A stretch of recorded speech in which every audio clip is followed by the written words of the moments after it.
Aku cabul dari salah satu guru ngaji Ustadz di Pati, Jawa Tengah. Banyak sekali ajaran-ajaran termasuk ustadz-ustadz yang mengatakan bahwa sebejat-bejatnya orang Islam, sebajingan-bajingannya orang Islam, sejahat-jahatnya orang Islam pasti akan masuk surga. Saya tidak terima dengan hal seperti ini. Kalau kemudian adagium ini dikenakan kepada pelaku kejahatan moral yang di Pati. Agama seringkali dibajak sebagai modus untuk kejahatan-kejahatan kemanusiaan maupun kejahatan ekonomi dan terlebih lagi kejahatan seksual. Supaya apa? Perbuatan-perbuatan bejat, kejahatan-kejahatan moral tidak mengenal atribusi apapun. Bejat-bejat aja, bajingan-bajingan saja. Hormat kelakuan seekor anak babi dibanding seekor kiai yang sangat biadab. Ini seekor kiai yang tidak layak disebutkan seorang manusia karena kelakuannya yang sangat biadab. Share videonya teman-teman. Kenapa saya katakan dia seekor? Karena memang dia tidak layak dikatakan seorang manusia. Karena apa? Seorang manusia dan seorang kiai tentu adalah orang yang sangat dihormati, yang harus dicontoh, yang harus dihormati di bidang keagamaan dan kelakuannya tidak meniduri anak di bawah umur. Selamat berjumpa kembali dengan saya Islah Bahrawi dalam acara Berani Berbicara dengan Hati Nurani. Kali ini kita akan membahas soal perilaku cabul dari salah satu guru ngaji Ustadz di Pati, Jawa Tengah. Dimana kita tahu berita ini kemudian merebak kemana-mana sampai kemudian pesantrennya juga didemo oleh beberapa masyarakat sekitar yang ternyata dia dituding terlibat dalam pencabulan 50 santrinya, di mana santrinya ini rata-rata adalah anak yatim dan anak miskin yang dihimpun dari berbagai desa dan diberikan ruang untuk belajar dalam pesantren itu. Nah, persoalannya adalah Ustadz ini kemudian melakukan pencabulan 2 orang dalam sehari, berturut-turut dan berlangsung lama. Lagi-lagi kemudian ini membuat kita terperangah. Satu hal yang harus kita ingat, saya sering kali mengatakan ini dalam acara yang sama ini, di dalam Berani ini, bahwa agama seringkali dibajak sebagai modus untuk kejahatan-kejahatan kemanusiaan maupun kejahatan ekonomi dan terlebih lagi kejahatan seksual. Supaya apa? Supaya korbannya mudah dihipnotis. Untuk menggunakan agama, orang-orang seringkali menjadikannya sebagai alat hipnotis, sebagai gendam untuk membohongi orang-orang yang hendak dikorbankan atau hendak ditipunya. Ini seringkali terjadi. Dan banyak sekali, termasuk juga dalam gerakan-gerakan terorisme misalnya, dia selalu menggunakan atribusi agama untuk melakukan pembunuhan-pembunuhan kepada orang yang dianggap berbeda. Dan ini sering juga terjadi. Semua kejahatan atas nama agama tujuannya adalah supaya terlihat terhormat. Moral dalam hal ini adalah persoalan personal. Banyak kemudian yang menuding ketika saya bersuara ini di media sosial, ya itu kan afiliasinya terhadap NU. Ajaran pesantren itu seperti Nahdlatul Ulama. Saya kemudian menjawab, perbuatan-perbuatan bejat, kejahatan-kejahatan moral tidak mengenal atribusi apapun. Bejat-bejat aja, bajingan-bajingan saja. Saya selalu mengatakan seperti itu. Dan di berbagai media sosial saya selalu mengatakan bahwa memang agama kemudian kehilangan garis-garis luhur dari kelahirannya ketika manusia menggunakan agama sebagai alat untuk menipu orang lain. Dan ini banyak terjadi. Kita tahu penipuan-penipuan kampung syariah, penipuan biro umroh, biro haji dan seterusnya. Ini seringkali terjadi. Kenapa? Seolah-olah kalau atas nama agama, perbuatan itu pasti luhur, jujur dan amanah. Padahal pelakunya adalah manusia biasa. Kita tidak akan mencurigai pekerjaan-pekerjaan apapun yang mengatasnamakan agama. Tentu saja tidak. Banyak sekali orang yang berjuang dalam jalur agama, tapi betul-betul dalam konsep ketuhanan, konsep kemanusiaan dan moral. Tapi pada akhirnya adalah timbul kejahatan-kejahatan seperti yang terjadi di Pati dan juga pernah terjadi di Jawa Barat. Bagaimana kemudian pencabulan-pencabulan ini juga terjadi. Di Jember juga pernah terjadi. Kejadian-kejadian seperti ini memang dibutuhkan kesadaran kita bersama bahwa ajaran agama tidak boleh dibawa dalam ruang-ruang kecemaran seperti ini, ruang-ruang amoral seperti ini. Kalau kita mau berbicara tentang agama, tidak ada agama yang memberikan ruang terhadap pembenaran pelanggaran moral maupun kejahatan-kejahatan kemanusiaan seperti ini. Oleh karena itu, saya ingin mempertegas di sini, tidak ada atribusi apapun yang bisa membenarkan perbuatan-perbuatan kejahatan atas nama agama.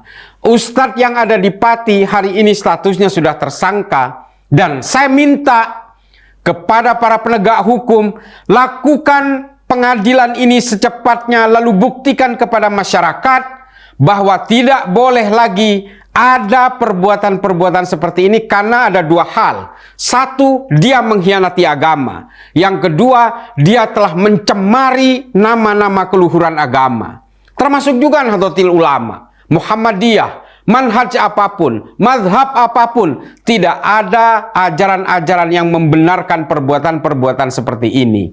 Jadi kepada masyarakat pada umumnya, semua atas nama agama ini kemudian kita harus menjaga keluhurannya. Hari ini saya menulis di media sosial, kalau kemudian kita harus mengakui karena dia seorang muslim pelaku kejahatan ini, lalu kemudian kita menganggap sebejat-bejatnya orang muslim pasti akan masuk surga, saya tidak terima dengan pernyataan seperti ini. Banyak sekali ajaran-ajaran termasuk ustadz-ustadz yang mengatakan bahwa sebejat-bejatnya orang Islam, sebajingan-bajingannya orang Islam, sejahat-jahatnya orang Islam pasti akan masuk surga. Saya tidak terima dengan hal seperti ini. Kalau kemudian adagium ini dikenakan kepada pelaku kejahatan moral yang di Pati, yang di Jawa Barat, di Jember, dan beberapa pelaku-pelaku dan praktisi agama yang kemudian melakukan kejahatan-kejahatan moral seperti ini. Menurut saya, pernyataan-pernyataan seperti ini akan membuat lengah pemeluk agama, terutama dalam Islam, seolah-olah silahkan orang Islam berbuat kejahatan apapun karena nantinya akan masuk surga juga. Sehingga apa? Kita lengah dalam mengawal perbuatan-perbuatan moral, terutama kepada para praktisi keagamaan seperti yang ada di Pati ini. Oleh karena itu, saya kemudian membuat satu pernyataan di media sosial hari ini. Dalam thread, saya mengatakan bahwa saya lebih baik meminta kepada Allah untuk memasukkan surga para pelaku kemanusiaan meskipun dia bukan orang Islam. Seperti Bunda Teresa atau seperti pelaku kemanusiaan di Gaza yang bukan orang Islam tapi dia ditembaki oleh tentara Israel dan seterusnya. Saya lebih baik memohonkan mereka yang masuk surga daripada saya memohonkan masuk surga orang-orang yang telah mengkhianati agama seperti yang terjadi di Pati ini. Oleh karena itu, marilah kita bangun moral ini bukan karena hegemoni keagamaan, tapi karena penilaian kita terhadap kebejatan-kebejatan moral atas nama agama yang menjadikan agama sebagai modus-modus penipuan, modus-modus kejahatan seperti yang terjadi selama ini yang dilakukan oleh para praktisi keagamaan. Ini juga tidak terjadi dalam Islam. Ini juga terjadi di agama lain. Pencabulan-pencabulan seperti ini juga menghinggapi berbagai praktisi keagamaan di agama lainnya. Oleh karena itu, kesadaran kita dalam beragama bukan hanya dalam konteks hegemoni penghakiman yang seolah-olah kalau agamanya sama kemudian kita bela. Tidak. Di Pati ini meskipun dikatakan berulang kali bahwa pondok pesantrennya terafiliasi dengan ajaran Nahdliyin, saya tetap menghujat mereka, apapun atribusinya. Oleh karena itu, saya sungguh tidak terima. Marilah kita berbuat adil dari dalam diri kita. Orang yang bejat seperti ini, orang yang mencabuli santrinya, kemudian dia juga menganiaya secara moral terhadap anak miskin dan anak yatim seperti ini. Saya tidak terima dan saya menganggap tidak adil kalau kemudian dia dianggap akan masuk surga. Meskipun surga dan neraka, urusan akhirat adalah otoritas Allah Ta'ala, tapi setidaknya marilah kita tetap menjunjung tinggi kebaikan moral dari setiap pemeluk agama, apapun agamanya. Maka saya ingin mempertegas pernyataan saya secara pribadi di dalam media sosial. Saya lebih baik memohonkan Bunda Teresa untuk masuk surga daripada pelaku-pelaku bejat di Pati yang mengaku beragama Islam tapi nanti ujungnya akan masuk surga juga. Saya tidak terima. Marilah kita berbuat adil dari diri kita, meskipun kita pada akhirnya hanya bisa memohon untuk urusan akhirat, surga dan neraka ini. Oleh karena itu, marilah kita punya pandangan yang sama. Saya juga harus punya pandangan yang sama, bahwa alam akhirat adalah tempat satu-satunya keadilan setelah pengadilan Tuhan akan berlaku kepada siapapun. Kita harus meyakini bahwa akhirat adalah tempat yang paling adil, seadil-adilnya dari pengadilan. Oleh karena itu, saya meyakini bahwa orang-orang baik, apapun agamanya, insya Allah Tuhan juga akan memberikan tempat yang layak baginya. Oleh karena itu, saudara-saudaraku semua, marilah kita menjaga agama kita itu dengan perbuatan-perbuatan moral kita sebaik mungkin. Kita manusia tidak ada yang sempurna. Saya, Anda, dan beberapa orang lainnya di seluruh dunia ini tentu saja bukan malaikat. Semua punya peluang untuk berbuat jahat, tapi sebatas mana kita bisa mengendalikan kejahatan itu dari dalam nurani kita. Seberapa kuat kita menghalangi niat jahat kita untuk berbuat kejahatan kepada orang lain sejak tumbuh dari dalam hati nurani kita. Tetaplah berbicara sesuai hati nurani. Jangan pernah menahan-nahan apapun yang ada dalam pikiran kita. Untuk kebaikan moral, untuk kebaikan kita dalam beragama dan berbangsa. Kita dukung para penegak hukum untuk secepatnya bisa memberikan penindakan kepada ustadz yang di Pati itu, apapun atribusinya, agar semua perbuatan-perbuatan ini tidak kemudian menular kepada yang lain. Sekali kita tidak bertindak tegas kepada perbuatan seperti ini, orang lain tentu saja akan menganggap bahwa penegakan hukum kita tidak berdaya lagi terhadap bangkitnya moral dan terhadap berbagai aksi-aksi kemanusiaan di mana kita harus saling melindungi dan saling menghormati satu sama lain. Itu saja, mudah-mudahan bisa menjadi manfaat. Wallahul muwaffiq ila aqwamit thoriq. Wassalamualaikum warahmatullahi taala wabarakatuh. Hormat kelakuan seekor anak babi dibanding seekor kiai yang sangat biadab. Ini seekor kiai yang tidak layak disebutkan seorang manusia karena kelakuannya yang sangat biadab. Share videonya teman-teman. Kenapa saya katakan dia seekor? Karena memang dia tidak layak dikatakan seorang manusia. Karena apa? Seorang manusia dan seorang kiai tentu adalah orang yang sangat dihormati, yang harus dicontoh, yang harus dihormati di bidang keagamaan dan kelakuannya, tidak meniduri anak di bawah umur.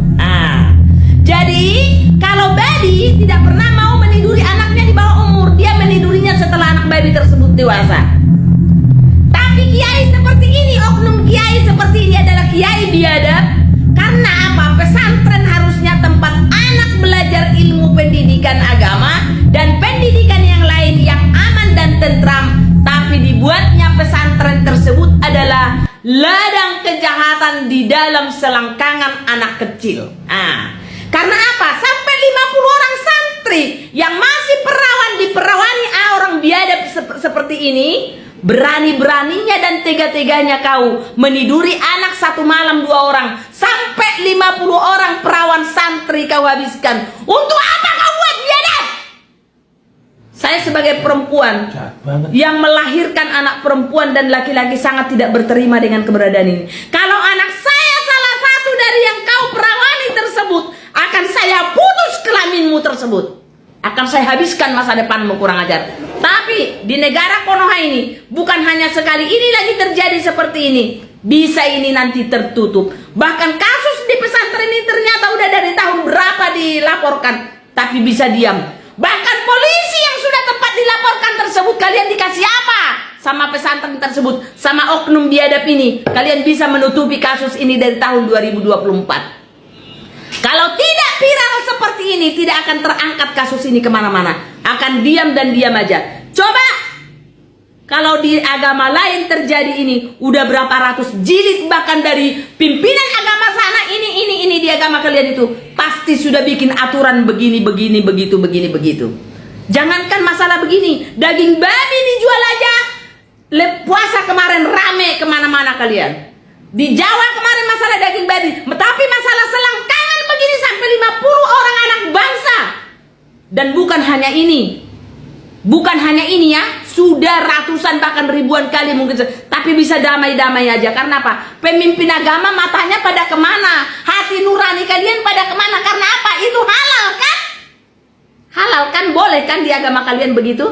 Karena apa? Kalian sudah berpikir dalam hati kalian. Kenapa diam pemimpin agama yang lain? Karena dalam hatinya kemungkinan minggu depan, tahun depan, atau tahun depan lagi saya yang meniduri anak kecil. Karena itu boleh kan? Karena itu halal kan buat kalian? Para oknum-oknum biadab yang para memperjualbelikan agama dan surga, ini buat kalian halal. Makanya ibu-ibu, orang tua, bapak-bapak, warga Indonesia negeri Konoha tercinta, berpikirlah dengan positif.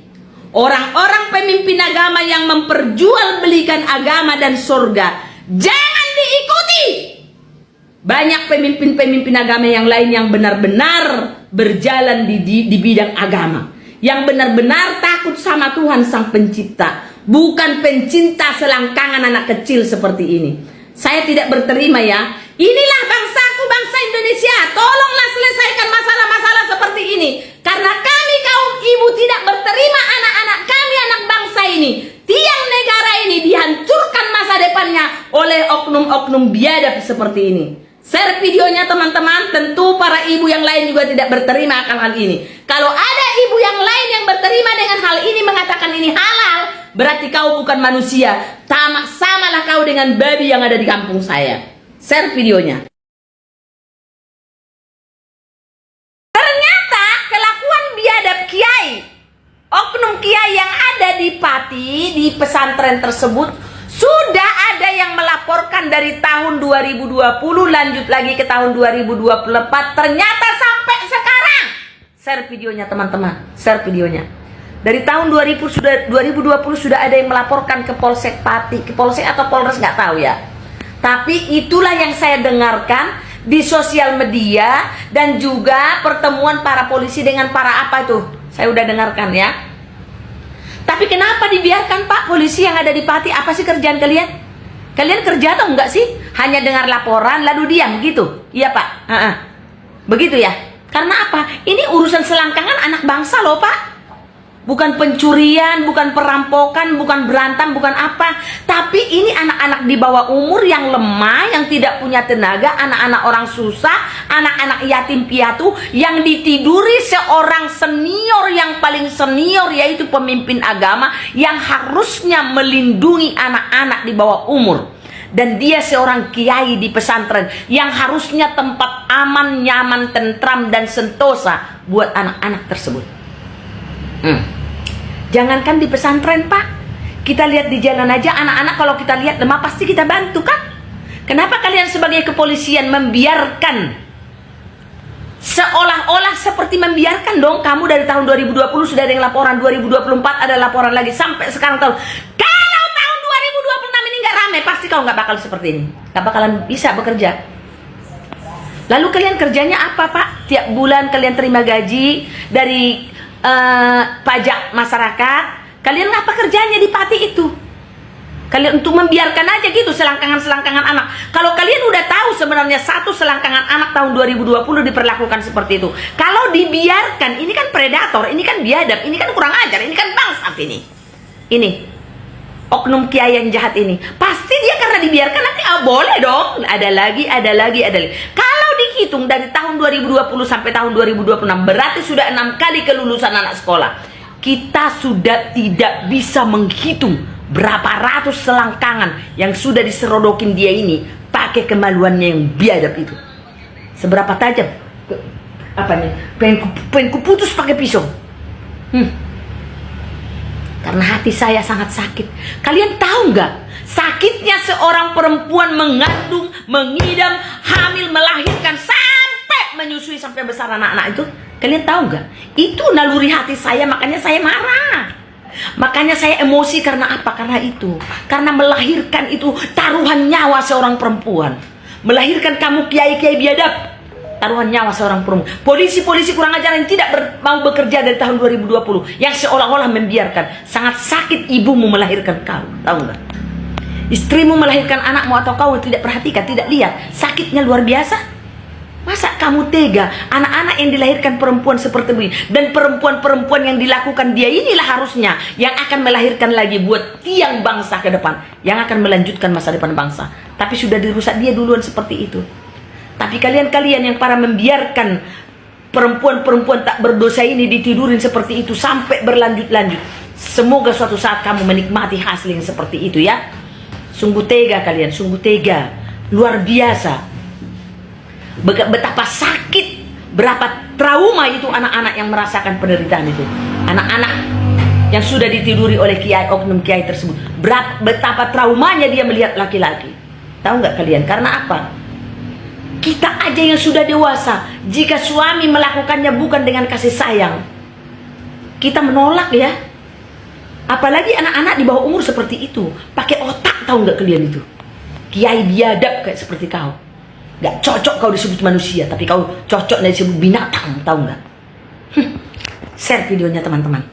Saya sebagai ibu anak bangsa menyerukan kepada pemerintah pusat seluruh Indonesia, mulai dari pemerintah pusat sampai pemerintah daerah dan Kementerian Agama yang ada di seluruh Indonesia, juga aparat kepolisian dan Menteri Pendidikan yang berhubungan dengan hal ini. Saya memohon sebagai ibu anak bangsa supaya memberikan peraturan melakukan hubungan badan dan suami istri itu harus dengan suami yang sah. Jangan sampai terjadi seperti kemarin ya. Ini hal-hal yang sangat memalukan di bidang keagamaan, di bidang agama apapun. Karena apa? Pendidikan seks itu tidak boleh dilakukan antara pemimpin agama dengan anak muridnya. Tidak boleh dilakukan guru dengan anak muridnya dan siapapun itu. Itu hanya boleh sah dilakukan dengan seorang suami istri yang sudah sah menikah di depan pemuka agama atau di depan pemimpin agama dan di depan Tuhan Sang Pencipta, yaitu melalui agama masing-masing. Saya tidak membawa satu agama, tapi saya sebagai ibu anak bangsa menyerukan dan tidak setuju dengan kelakuan oknum kiai biadab yang terjadi di Pati tersebut. Anak-anak gadis yang tidak berdosa harus kehilangan masa depannya. Berpikir secara logika, bagaimana anak-anak ini nanti ke depannya? Apa yang akan terjadi? Kita bayangkan apa yang terjadi kepada anak-anak yang terpaksa melakukan hubungan badan, melakukan hubungan seks dengan alasan dia adalah keturunan Nabi. Itu tidak ada ajaran di agama manapun. Saya sebagai anak ibu-ibu ya, ibu anak bangsa tidak menyetujui hal ini. Di agama apapun selalu mengajarkan kebaikan. Kiai-kiai seperti ini harus dihancurkan dan dibuang dari seluruh bangsa Indonesia. Kami sebagai ibu yang mengandung, yang melahirkan, yang membesarkan dan menyusui, kami tidak berterima anak-anak kami hancur masa depannya karena biadab-biadab seperti ini, kiai-kiai bangsat seperti ini. Karena seluruh agama mengajarkan kebaikan. Itu tidak tahu dapat dari mana ini biadab ini. Jadi kita ibu-ibu ajarkan kepada seluruh anak-anak kita, berikan pemahaman. Ada batas-batas tertentu kepada guru maupun itu pemimpin agama, mau agama apapun, tidak boleh melakukannya dengan sembarangan. Hanya boleh melakukan itu apabila sudah menikah dengan sah oleh pemimpin agama sesuai ajaran dan adat yang ada pada kita masing-masing. Ini harus jelas kita sampaikan kepada anak-anak kita.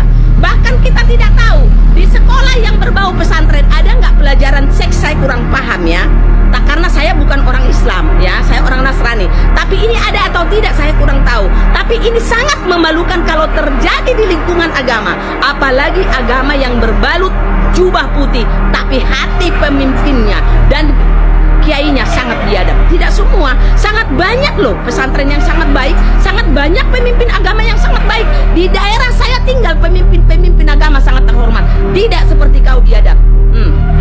Tapi saya kurang paham ya, ini ajaran dari mana dia tahu? Ajaran dari mana dia ini dapat?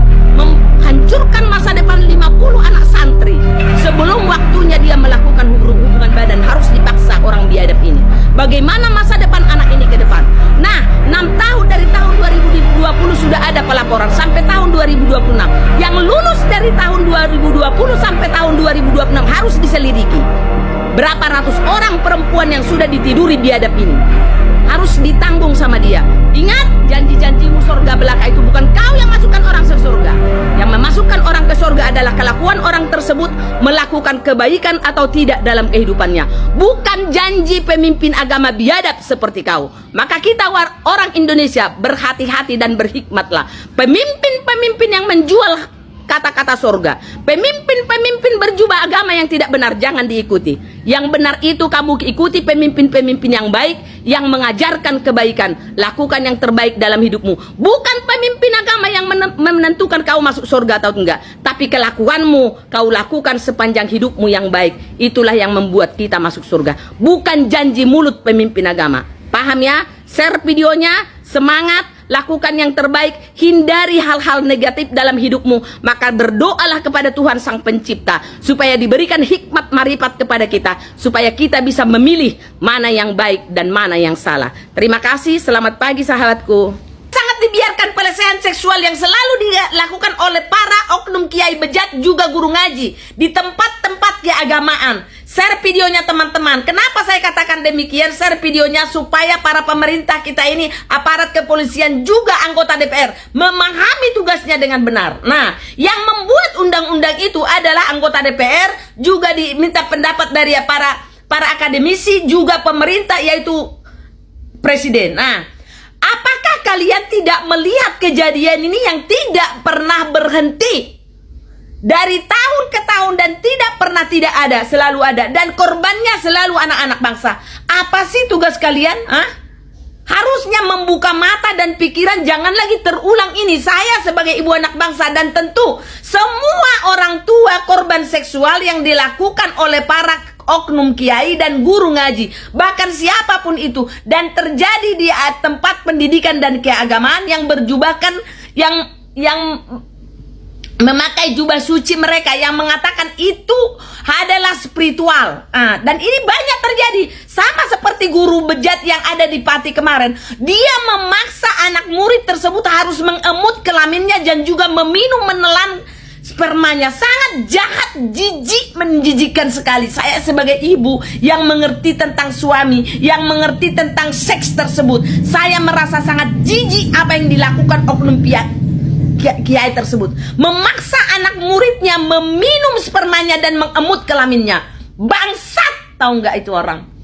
Tapi udah dengar hal seperti ini, bayangkan anak SMP yang belum mengerti kelamin laki-laki dipaksa mengemut kelamin laki-laki dan meminum spermanya dengan mengatakan spiritualnya, ilmunya tertransfer. Dari mana jalannya? Kurang ajar, jijik banget saya mendengar itu. Ini kenyataan loh. Kenapa salahnya kalau dibuatkan undang-undang orang yang melakukan kejahatan seksual yang berbalutkan agama, yang mengatakan tentang itu ilmu apa dari seks itu bisa dilakukan? Buatkan undang-undang orang yang melakukan itu hukum mati, gantung. Terulang dan terulang lagi seperti ini. Tolonglah pemerintah, ini ambil kesimpulan, bikin undang-undang supaya ini jangan terjadi lagi. Ini terkesan dibiarkan loh. Sepertinya ini predator anak-anak ABG ini, anak-anak SMP dan SMA ini sangat banyak. Dan sepertinya terkesan dilindungi karena tidak mau membuat undang-undang yang jelas. Masa ini tidak mengerti sih? Sepertinya kalian biarin aja begitu. Nanti juga tahun depan, besok, tahun lusa saya yang melakukan seperti. Kita bayangkan kalau itu anak kita yang dilakukan. Jangankan anak seperti itu, saya sebagai ibu yang sudah tua juga, yang sudah 56 tahun, membayangkan anak itu disuruh mengemut kelamin 50 tahun tersebut. Apa nggak menjijikkan itu? Bayangkan. Jangankan anak, istrimu aja kamu suruh seperti itu, sangat menjijikkan. Karena itu bukan hal yang layak. Itu sangat tabu. Tidak normal, tahu nggak? Tapi ini terkesan dibiarkan. Tolonglah buat efek jerah buat orang-orang yang melakukan seperti ini, termasuk kiai bejat yang kemarin, hukum gantung jika penting, hukum mati itu orang. Karena itu nanti kalau dibuat hukuman yang ringan, terulang lagi dan terulang lagi. Dan banyak lagi serta banyak lagi korban yang terjadi. Dan itu semua anak-anak. Anak-anak ABG ini adalah anak-anak penerus bangsa kita yang akan melahirkan jiwa-jiwa baru yang akan membangun negara ini. Itu dipikirkan gak sih oleh anggota DPR Komisi 3 ini? Kalian kan membuat undang-undang. Dan aparat kepolisian juga hakim buat itu orang-orang yang para melakukan seperti itu, buat efek jerak, benar-benar hukum gantung bila penting, hukum mati itu, tembak mati, supaya yang lain-lain tidak berani. Ini anak-anak yang diperlakukan seperti ini kan bukan anak-anak sembarangan, kan anak muda yang akan meneruskan masa depan bangsa kita. Walaupun itu anak-anak yatim, anak-anak orang susah, janganlah perbuat kalian orang susah itu menjadi korban kalian. Tuhan yang Maha Kuasa melihat dengan matanya dan akan mengembalikannya kepadamu. Sebab apa yang kita lakukan akan kita tuai juga. Ini saya sebagai ibu anak bangsa, share videonya teman-teman, termasuk ibu-ibu seperti saya, karena hal ini sangat tidak baik. Ini pelecehan kepada perempuan. Saya menentang keras. Saya berkata seperti ini, menentang keras pelecehan kepada perempuan, ya. Tanpa perempuan kau tidak ada biadab-biadab. Tanpa mamamu kau tidak bisa lahir ke dunia ini. Kurang ajar. Share videonya teman-teman.